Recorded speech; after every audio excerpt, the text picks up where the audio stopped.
Pada era zaman dulu, zaman peperangan dulu, setiap pasukan sudah pasti memiliki strategi perang andalan yang mereka gunakan dalam medan pertempuran. Perangnya secara fisik menggunakan pedang, senapan, dan meriam. Siapa yang mampu bertahan dan mampu membunuh lebih banyak atau yang bisa menguasai lebih banyak adalah pemenangnya. Perlu lo ingat, peperangan sampai detik ini pun masih terjadi, walaupun dalam bentuk yang berbeda. Perang dalam hal politik, ekonomi, perdagangan, mulai dari antar individu, korporasi, hingga negara. Tapi sebenarnya peperangan terberat adalah peperangan untuk mengalahkan diri sendiri. Sesungguhnya musuh terbesar setiap orang adalah dirinya sendiri.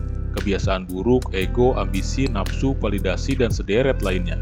Pada video kali ini, gue akan share jurus atau strategi yang ampuh banget untuk lo bisa menangin setiap peperangan dalam hidup. Mulai dari perang melawan kebiasaan buruk, perang mengejar target yang lo tentuin, atau juga bisa digunakan untuk berperang melawan saingan kerja. Strategi ini gue ambil dari buku The Art of War yang ditulis oleh Sun Tzu, seorang jenderal perang dan ahli strategi militer dari Tiongkok. Buku ini legend banget, banyak digunakan para tokoh-tokoh besar dunia, nggak cuma dalam hal perang, tapi juga dalam bisnis dan pengembangan kepribadian. Berikut strateginya. 1. Hindari menyerang yang kuat, fokus menyerang yang lemah. Jadi sebelum menyerang, lo harus bisa mengidentifikasi musuh lo dengan baik terlebih dahulu. Lo harus memiliki data lengkap tentang apa kekuatannya dan apa kelemahannya. Setelah itu, fokuskan energi dan kekuatan yang lo punya untuk menyerang hal-hal lemah yang musuh lo miliki.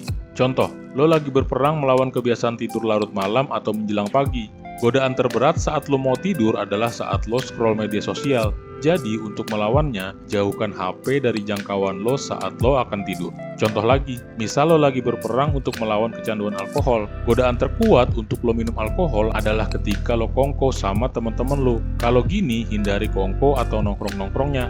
Dan ketika minum alkohol, rasa penyesalan terbesarnya yang bikin lo lemah adalah misalkan uang habis buat beli minuman. Jadikan ini motivasi, nggak minum alkohol biar nggak boros. Yang kedua, strategi perang terbaik adalah ketika lo bisa melemahkan musuh lo sebelum berperang. Bikin musuh lo lengah dan nggak waspada atas pergerakan lo. Misalkan, bikin dia terlena dengan kesombongannya. Lo pura-pura lemah padahal sebenarnya lo kuat dan sambil terus meningkatkan kekuatan. Kalau pasukan musuh bersatu, coba pecah belah dulu. Kalau ini lo lakuin, kemungkinan lo untuk memenangkan peperangan akan jauh lebih besar.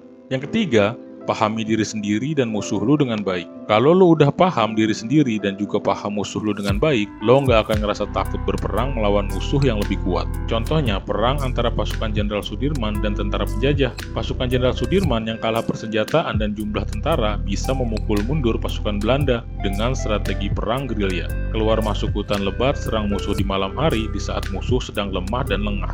Hit and run. Yang keempat, untuk memenangkan peperangan, otak dan strategi jauh lebih penting daripada fisik dan senjata. Jadi intinya, kalau mau menangin perang apapun dalam hidup, mindsetnya harus benar dulu. Dengan mindset yang benar, lo bisa siapin strategi yang matang. Seberat apapun perang yang akan lo hadapi, kalau mindset dan strateginya udah siap, akan terasa lebih mudah. Yang kelima, perang itu tentang tipu muslihat. Kalau lo kuat, coba terlihat lemah. Kalau lo udah deket sama musuh, buat dia mengira kalau lo masih jauh. Selalu bikin musuh lo terkejut dengan manuver yang lo lakukan. Diam, nggak perlu banyak cerita di sosmed, tapi diam-diam lo bangun sesuatu yang besar. Dan ketika ini berhasil, pasti bisa bikin musuh lo terkaget-kaget atau shock. See you on the top. Semangat!